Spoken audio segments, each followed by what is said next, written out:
C'est à Kaolack, au Sénégal, à Kaolack, dans la région de Kaolack. Métti na trop kay, métti na lool, métti na ba fu métti di yem. Métti na ba fu métti di yem. Métti na ba fu métti di yem.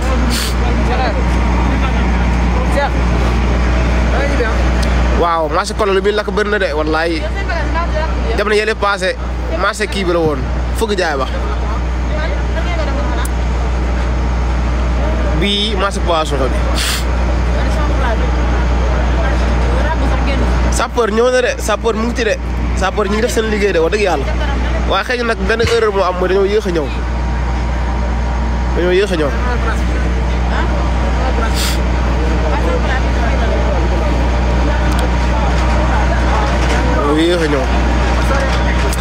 c'est à Kaolack marché poisson Kaolack marché poisson Kaolack. ñan la.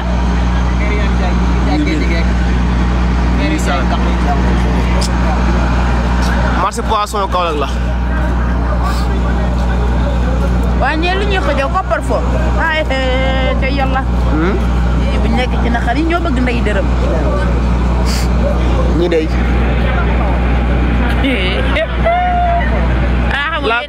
la cause le on ne sait pas encore hein.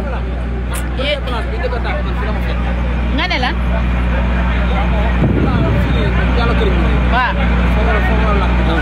waaw marché géej la waaw. fu kii yi nekk rek fu téyeer yi nekk rek ak salon de coiffure yi.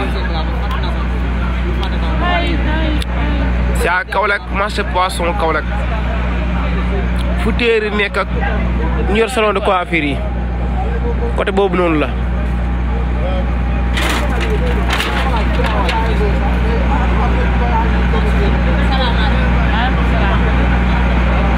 waaw. bon je crois que vers 22h yooyu la commencé tàkk ndànk-ndànk de. waaw.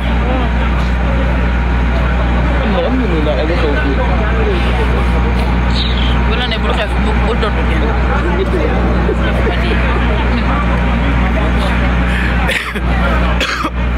non y a pas de mort wax dëgg yàlla. kenn teewul de. place yi yëpp a dem. y a pas de mort mais nag ñi nga xamante ne yor nañ seen place moom yor seen machine ci biir place bi ñii yor seen salon de coiffure yor ay greffage jàmbur ci biir place bi ñi waroon ko livrer seen i borom yëpp dem na.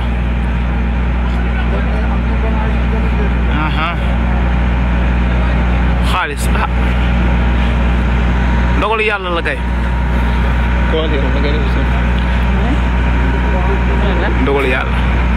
bu dogal yàlla ndogalu kan la nit. ndogalu yàlla la kay. waaye ndogalu yàlla de loxo ñu jógut. muñ rek ñi nga xamante ne daal lakkale na ñu ngi leen di ñaanal yàlla may leen xolu muñ yàlla may leen leneen lu gën. c'est à Kaolack marché poisson côté bu téeri nekk ak salon de coiffure fi ñu nekk côté boobu noonu la.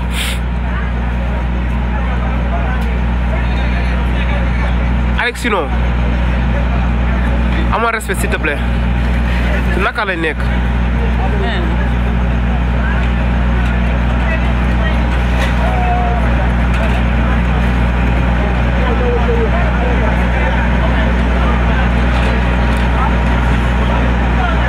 dina ma waxal la may dund rek.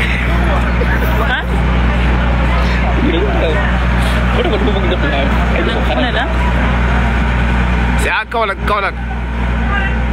daa saaga wala pardon. non bàyyi la. daa saaga wala. jotu la de. la cause on ne sait pas encore de wax dëgg yàlla peut-être. léegi xam naa ba set la jëm. waaw 22h la tàmbali kay 22h. c'est à Kaolack. xoolal fi fekkee taxaw ci sapeur taxaw. sapeur ngi nii. sapeur gi ñi ngi fay de ñi ngi fay ba léegi sapeur moom ñi ngi fay ba léegi moom wax dëgg yàlla. daa bari woon ay menuisier amoon na ay menuisier amoon ñu fi denc seen xar def ay ngooñ ak yooyu noonu. maanaam ay place yu bëri ñoo fi daje ñii ay menuisier de bois lañ. yore ay dépôt c'est à Kaolack. C'est à Kaolack marché central marché poisson du moins. excusez amoon na ay dépôt gaz encore tamit. dépôt gaz voilà. amoon na fi.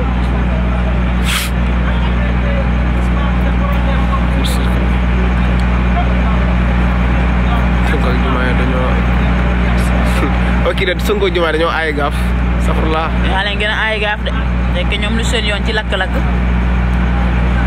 fii branchement yu bon yi gars yi def ci marché bi ñooy lakk marché bi. mais président problème de branchement moi je crois bien que c'est un problème de branchement quoi parce que branchement yi fii duñ koy defee moo normal parce que fii ku jug branché ku jug branché. tonton Babacar. ku jug branché. maa ngi fi. maa ngi si jàmm Seynabou. maa ngi fi. voilà. aujourd'hui à Kaolack. man tonton Palaas dara génn fa. li Babacar daal lañ jot a génneel. oui c'est sûrement l'électricité hein. non non pas de mort wax dëgg yàlla. pas de mort. y a pas de mort vraiment.